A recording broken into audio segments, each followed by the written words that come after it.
মসজিদে বিয়ে পড়ানো ভালো নাকি ছেলে মেয়েদের বাড়িতে আগ্রহ হওয়া ভালো?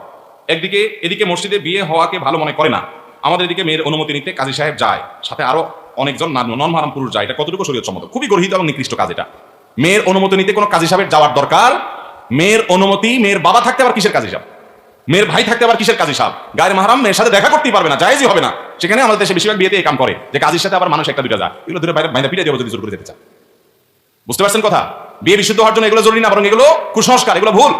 মেয়ের অনুমতি, মেয়ের বাপ যদি জিজ্ঞেস করেন মা তোমাকে অমুকের সাথে বিয়ে দিচ্ছি, এই ফ্যামিলি, তুমি তো জানো সবকিছু, মেয়ে যদি আলহামদুলিল্লাহ বলে, বাস বাপ এসে বলবে আমার মেয়ের অনুমতি আছে, যথেষ্ট, আর কিছু লাগবে না। ঠিক একইভাবে আপনার মসজিদে বিয়ে হওয়া জায়েজ কিনা বা বাসা হওয়া উত্তম কিনা, কোথায় হওয়া উত্তম? একটা হাদিস আছে, আলিনু হাদান নিকাহ ওয়াজআলুহু ফিল মাসাজিদ, তোমরা এই বিয়েকে প্রচার করো। ওই যে যারা পলায় বিয়ে করেন তারা জেনে রাখেন, হাদিসে আছে আলিনু হাদান নিকাহ, এই বিয়েকে তোমরা কি করো?